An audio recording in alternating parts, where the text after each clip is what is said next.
Ora vivam, estamos já no pós-5º Congresso Eucarístico Nacional, foi uma experiência de graça, um belo acontecimento, 100 anos depois do primeiro Congresso Eucarístico Nacional aqui em Braga e o 5º também aqui na bela cidade de Braga,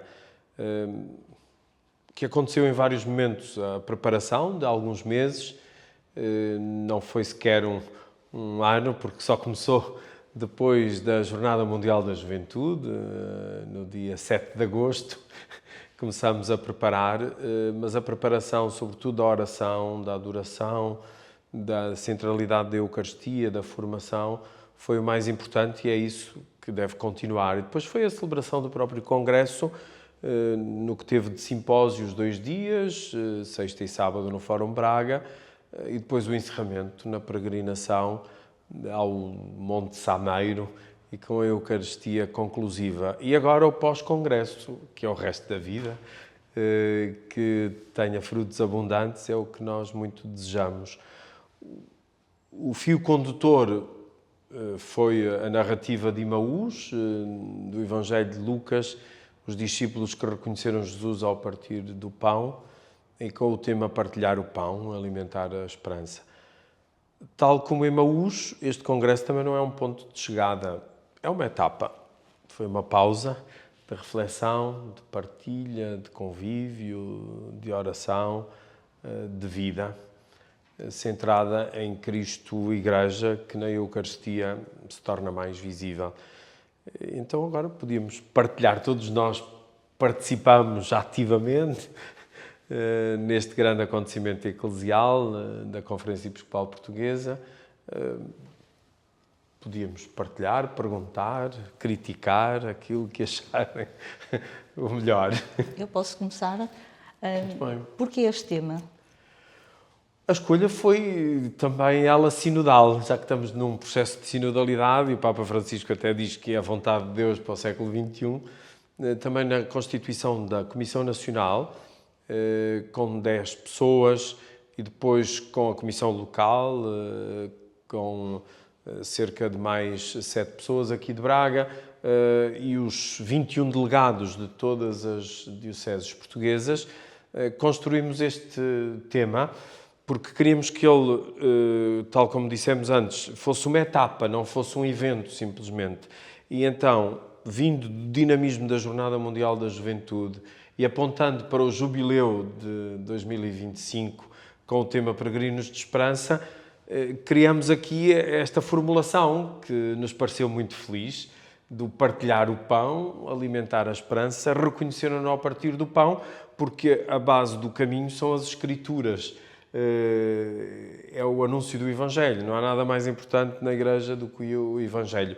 E o logotipo também tornou-se muito feliz, uma cruz, que é a Páscoa, é o centro da vida e o nosso identificativo como cristãos, e estas mãos que partem e repartem o pão.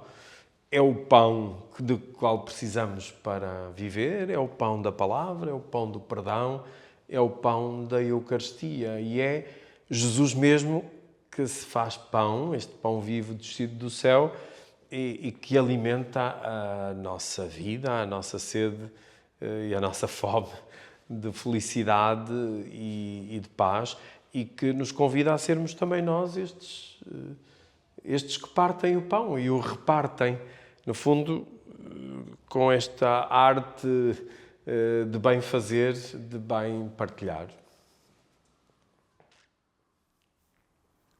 Decorridas as Jornadas Mundiais da Juventude, e falava ainda há pouco, decorrido este congresso e passado 100 anos do primeiro congresso, como é que se sonha este partilhar do pão para os próximos 100 anos?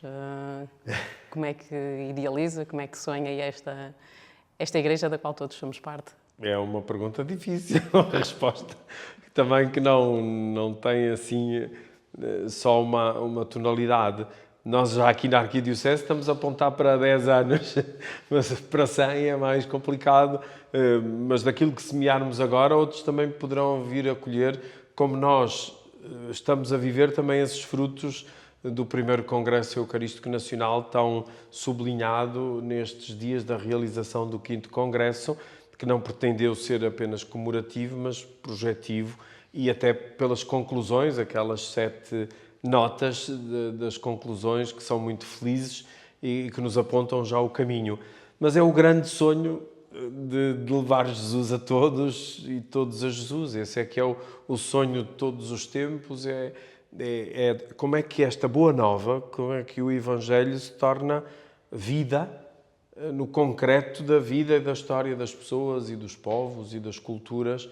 Como é que nós hoje o podemos também assumir publicamente, sem complexos, sem medos, e o facto até de o realizarmos fora de um espaço habitual da Igreja e no Fórum de Braga, na aventura que corremos, porque eu recordo-me quando começamos a preparar, dissemos, o melhor é ficarmos pelo Auditório Vita, leva à volta de 600 pessoas, eu acho que é muito mais fácil.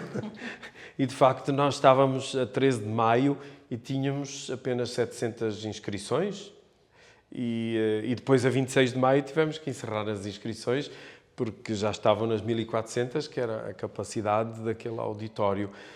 Quer dizer que vale a pena quando nós nos entusiasmamos, quando acreditamos e este momento de formação permanente e alargada a todas as dioceses, se bem que o principal teria que ser de Braga, e de facto estavam mais de 800 pessoas de Braga, e que isso nos anima a prosseguir no caminho, nos dá muita esperança e ao mesmo tempo também responsabilidade.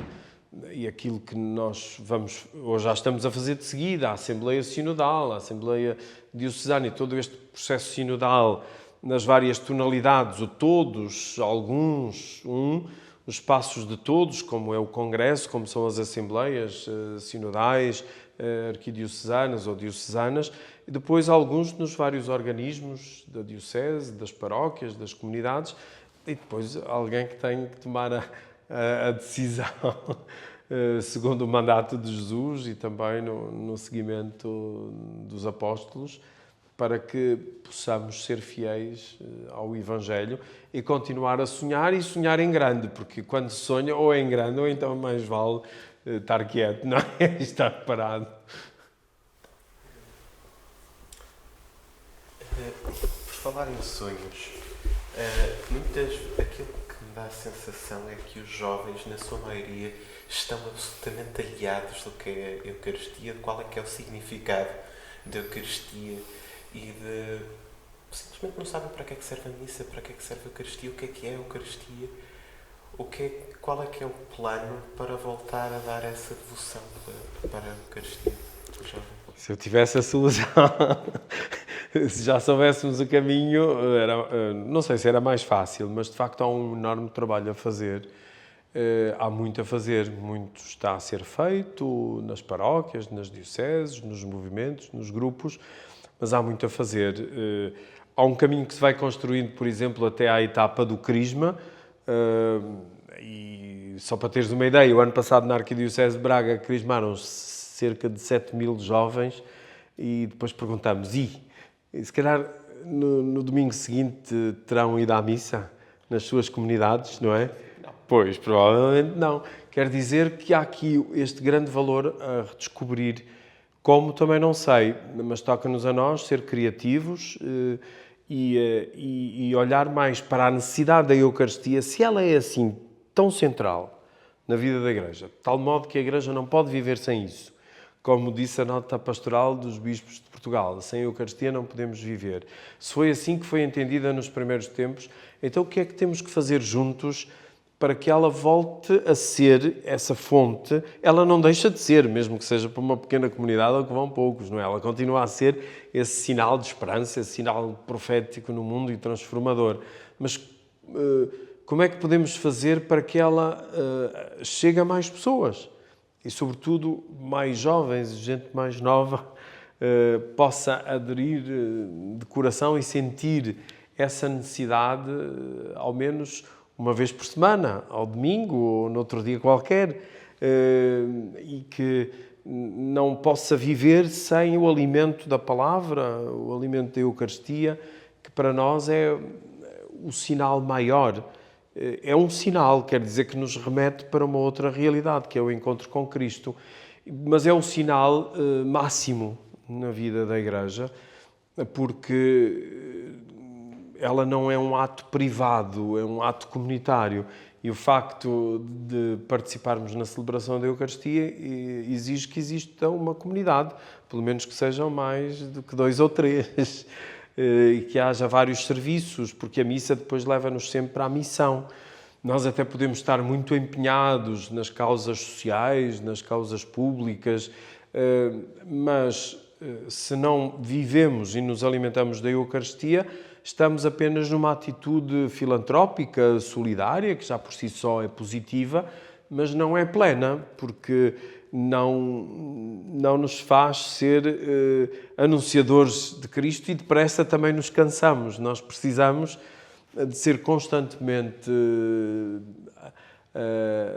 nutridos, alimentados nesta esperança que é Cristo, mas é um enorme desafio que toca a todos, aos bispos, aos presbíteros, à vida consagrada, aos adultos na fé. Mas, a meu ver, o problema maior na Igreja até nem está nos jovens, nos adolescentes, está na falta de adultos na fé. Porque nós que participamos da Eucaristia, muitos de nós,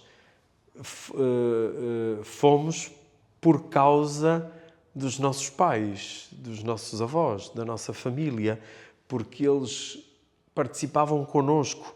Nós recebemos estes valores e esta transmissão com a mesma naturalidade que recebíamos a educação, a saúde, o divertimento. E hoje isto já não acontece tão naturalmente, nem com essa complicidade que existia antes, uma certa complicidade entre a família, a paróquia, a escola.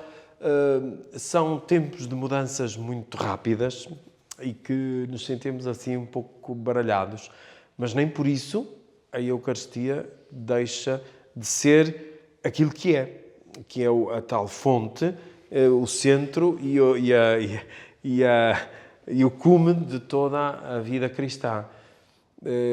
Por isso é um desafio que é maior do que nós, mas que faz com que cada um de nós possa dar também o seu melhor para que esta centralidade ocupe cada vez também maior lugar e maior espaço na vida de todos e, de um modo especial, também dos mais novos. Houve aqui um sinal grande de esperança neste Congresso Eucarístico, a presença de muitos jovens que eu não pensava que fosse. Fizemos esse apelo, mas mesmo no simpósio durante os 2 dias, na festa mariana, na peregrinação.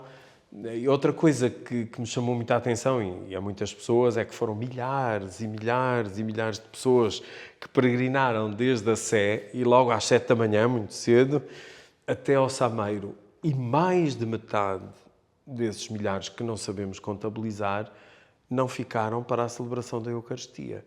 Quer dizer que a missa é para todos, é de todos, está aberta a todos, mas ainda não é de todos, porque nem todos se sentem a participar sentados à volta da mesa de Jesus.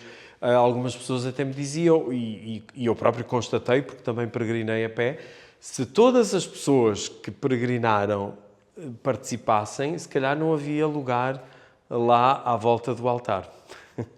Aproveitar um pouco, Dom José, nós sabemos, como o senhor bem disse, que esse congresso aconteceu graças ao empenho de muitos, do Secretariado Nacional, da Conferência Episcopal Portuguesa, mas nós sabemos também que muito do congresso tem em mãos vossa, como anfitrião, arcebispo de Braga, que muito trabalhou para que isso acontecesse e graças a Deus correu muito bem. Somos muito felizes pelo que aconteceu. A minha pergunta no sentido... O senhor, depois de presenciar tudo isso, compor, ajudar a montar, ver os resultados e agora há pouco dizendo que está fazendo já as avaliações, o que o senhor, enquanto representante da nossa igreja, espera de cada um de nós que caminhamos nessa igreja, que espera dar o testemunho, mas concretamente, o que a igreja espera de nós num pós-congresso eucarístico, quando há tantas incógnitas no mundo, há tantos relativismo, né? Tudo é relativo quase. No mundo de hoje, o que a igreja espera de nós diante da Eucaristia? Tudo é graça. E esta graça que foi também o Congresso, que é uma obra sinodal e construída de todos e para todos, ela por si só constitui um grande sinal. Vários bispos e muitas pessoas, outras lá no Congresso, diziam o facto de estarmos aqui em tão grande número e nesta representatividade da Igreja que peregrina em Portugal, só por si constitui um sinal que é preciso ler com atenção. E a partir daqui também ainda consolidar mais esta centralidade da Eucaristia na vida de cada um e na vida das comunidades. E como é que eu quero eucaristizar a vida e também esperançar a vida a partir da Eucaristia. Há muito a fazer na formação, até para a participação na Eucaristia, a motivação na celebração da Eucaristia, o envolvimento de todos os serviços, ministérios e carismas, e como a partir da Eucaristia nós nos sentirmos mais próximos de todos e sobretudo dos que mais sofrem, dos doentes, dos pobres, dos descartados da sociedade, dos migrantes, de todas as pessoas que vivem na nossa realidade e no nosso meio. E como é que a Eucaristia é para mim lugar de este encontro sempre renovado com Jesus, porque Deus é maior que o meu coração e do que a minha inteligência. E não está tudo conseguido com este Congresso, pelo bom êxito que ele teve no seu todo, a avaliação é muito positiva, mas não nos basta. É preciso agora prosseguir como peregrinos de esperança e cada um, de facto, ver o que é que eu posso fazer mais pela Igreja, o que é que eu posso fazer mais pelos outros. E se quiser ainda, diante dessa pergunta, dizer como é que a Igreja e como é que eu posso ser sacramento neste mundo em que vivo. Não apenas receber o sacramento, participar no sacramento, mas ser sacramento. Como é que a Igreja pode ser sacramento de salvação para o mundo de hoje? E como é que eu posso ser sacramento? Como é que a minha comunidade pode ser sacramento? Isto é, sinal da presença de Deus no aqui e agora da história, da sua ternura, da sua misericórdia, do seu amor. Isto não se improvisa, isto acolhe-se, porque Deus não se merece. Não é pelo nosso muito trabalho, pelas nossas muitas qualidades, mas é pelo acolhimento da sua graça. Foi falado do primeiro congresso, não é? Há 100 anos.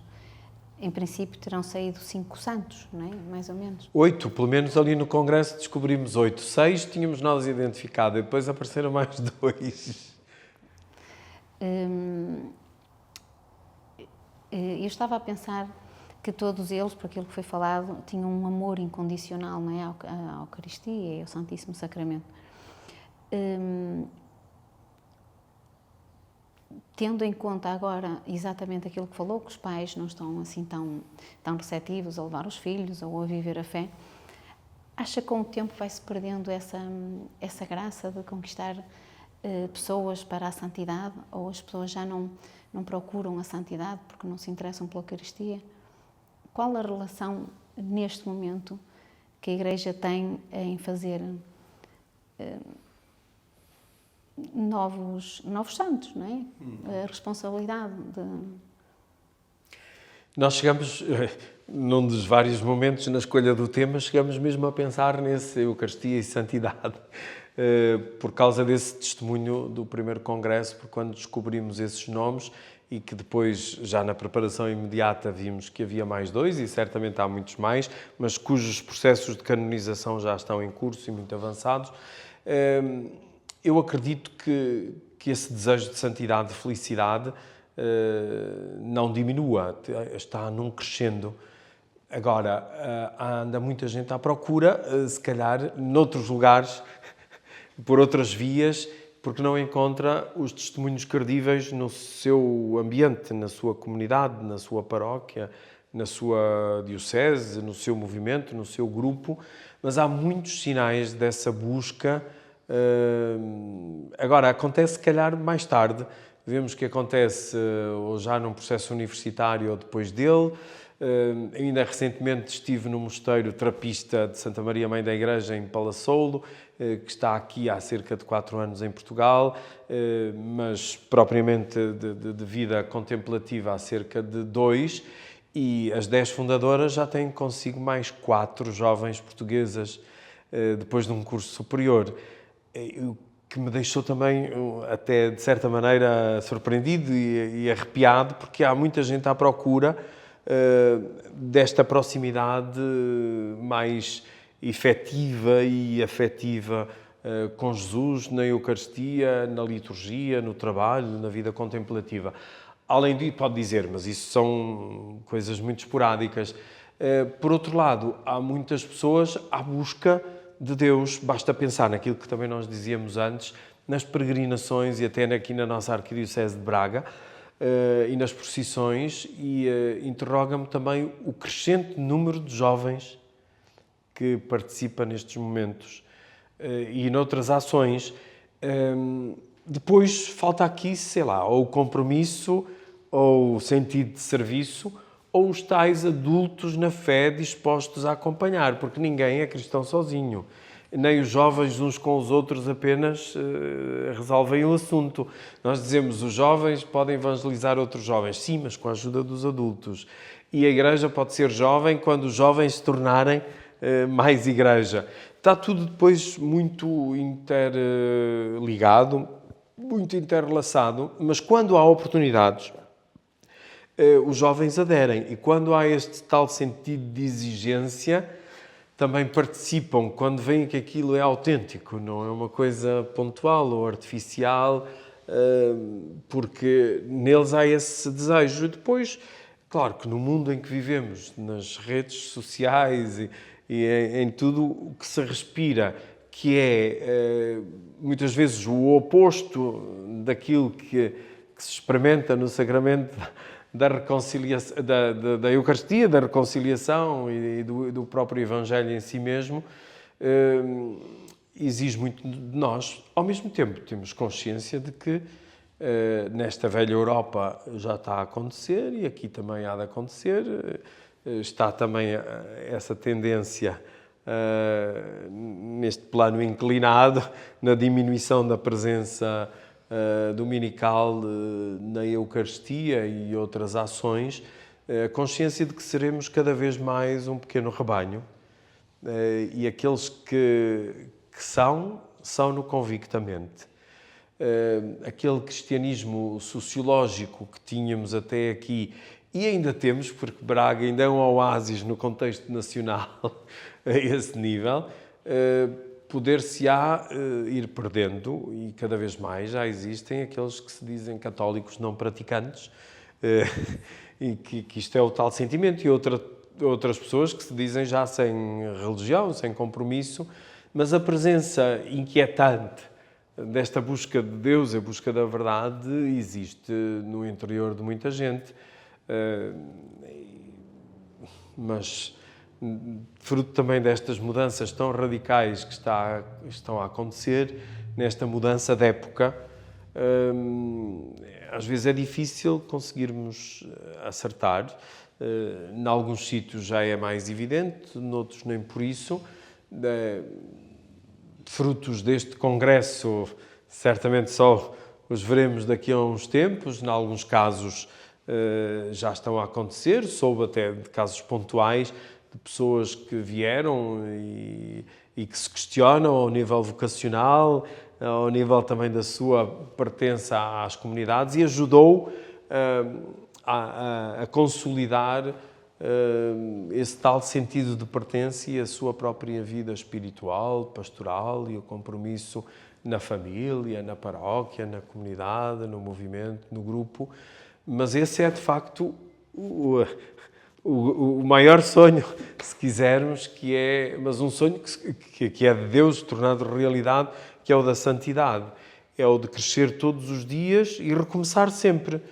Recomeçar no amor e no perdão, e nessa relação com Cristo, tendo essa centralidade da Eucaristia, para aqueles que participam uma vez por semana, para aqueles que têm a graça de participar mais vezes, ou para aqueles que, ou a partir da palavra de Deus, ou da adoração, ou do silêncio, ou de outras experiências que façam de peregrinação a pé, sozinho ou em grupo, ou noutros momentos, porque cada um também tem o seu tempo e o seu momento dessa proximidade com Deus, e encontrando tantas pessoas que andam à busca, mas que ou se sentem até envergonhadas ao participar na comunidade, porque dado o seu afastamento, ou se calhar depois do crisma, e sendo já adultos e tendo crescido noutras áreas do saber, da profissão, da técnica, no envolvimento da política, da economia, do mundo,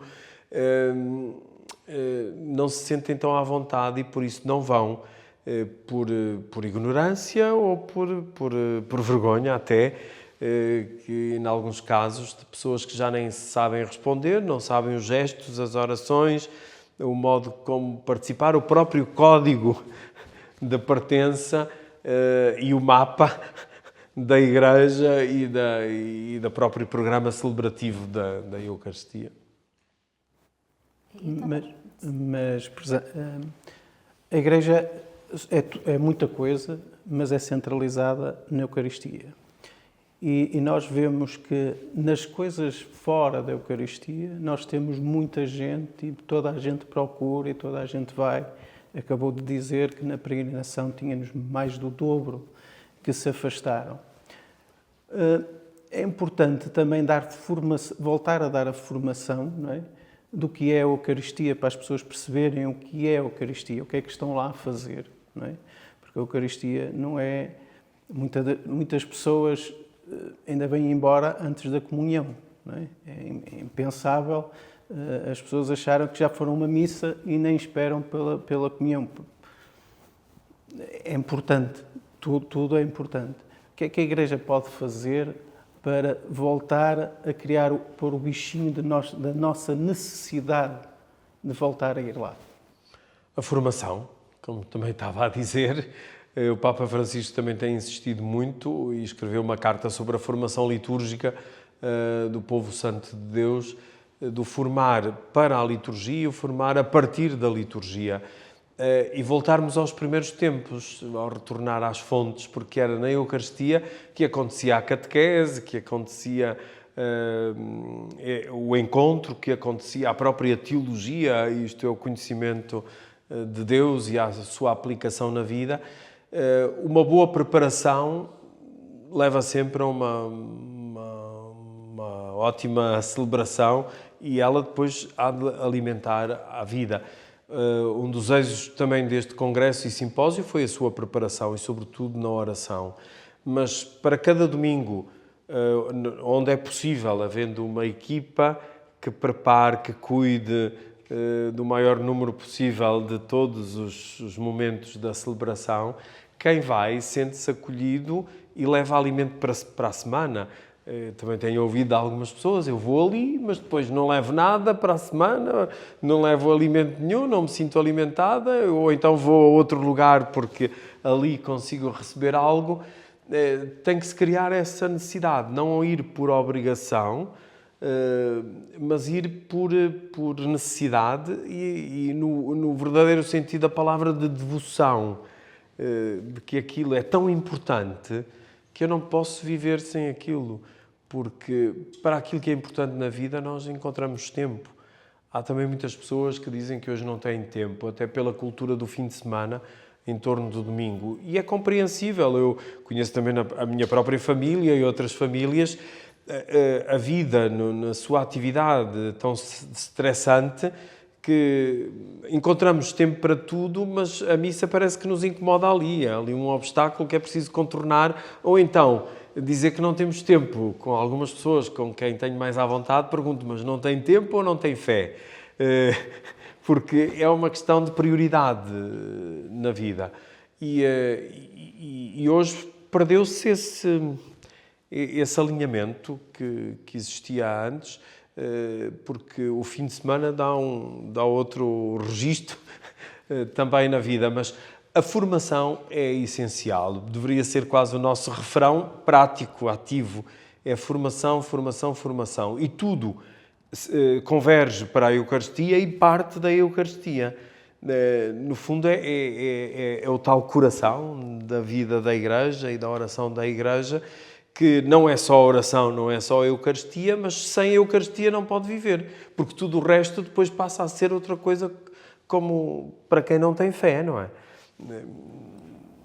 Qual deve ser o verdadeiro espírito da Eucaristia, uma vez que é uma entrega, uma ação de graças, um obrigada, Pai, porque fizeste isso por mim? Ela tem que ser uma harmonia dessas várias interpretações ao longo da história. E aquilo onde se pode notar melhor quando há esse tal espírito de que falava é até no próprio altar. Como, por exemplo, dada esta dimensão desta capela onde estamos, o altar deverá traduzir que é uma mesa, o lugar do banquete, mas também o lugar do memorial, do fazer isto em memória de mim, e o lugar do sacrifício, da entrega de Jesus para a nossa salvação e também da sua presença real, que Ele está aqui. E o acreditar nisto, será que nós temos essa convicção da sua pessoa, desse tal sinal externo, deste sacramento, que é este alimento, e sem o qual nós não podemos viver, como não podemos viver sem o ar que respiramos. Por isso os primeiros cristãos também diziam que rezar é respirar Cristo, e celebrar a Eucaristia é respirar Cristo do princípio ao fim e durante toda a nossa vida, para que a nossa vida seja cada vez mais parecida com Ele mesmo. Aquilo que chamamos, num termo espiritual, a configuração a Jesus, e depois cada um consoante a sua responsabilidade, a sua idade, a sua vocação, aquela correspondência ao tal espírito da liturgia, ao espírito da Eucaristia, de fazer da sua vida a própria Eucaristia, não ser apenas um ato ritual, um culto ritual, mas que seja um culto espiritual, isto é, real, da minha própria pessoa, porque sou eu que me ofereço livremente naquele que se oferece por mim. E por isso aí faz sentido, já não sou eu que vivo, mas Exatamente, é Cristo pois. que vive em mim. Isso é um exercício de toda a vida. Da Eucaristia, do Congresso. Muito obrigado por esta partilha e este momento de alguma avaliação entre nós, pelo menos do sentir do coração e das inquietações que nos suscitou este 5º Congresso Eucarístico Nacional, que foi um momento marcante, como dizíamos no início, um momento de graça, com uma presença tão significativa dos bispos de Portugal, das 21 dioceses, da presença também tão significativa da Arquidiocese de Braga, no conjunto das outras arquidioceses, que nos faz continuar a sonhar o sonho de Deus e a querermos ser também nós este sinal de esperança e fazer da nossa vida uma Eucaristia. Esse é o maior desafio, de eucaristizar a vida e de esperançar a vida no cotidiano da nossa vida, da vida das comunidades, da nossa arquidiocese e da diocese de cada um daqueles que teve a graça de aqui participar. Em breve serão publicadas as atas deste congresso e será uma oportunidade também de rever, de aprofundar e, sobretudo, para aquelas pessoas que não tiveram esta oportunidade de estar presencialmente connosco, de poderem também elas deixarem-se inquietar, fazer as perguntas, porque é sempre uma forma de acolher cada vez mais a presença de Deus em nós e de fazer também da nossa vida um lugar de beleza e do nosso próprio coração o altar onde Jesus quer partilhar o pão e alimentar a esperança hoje.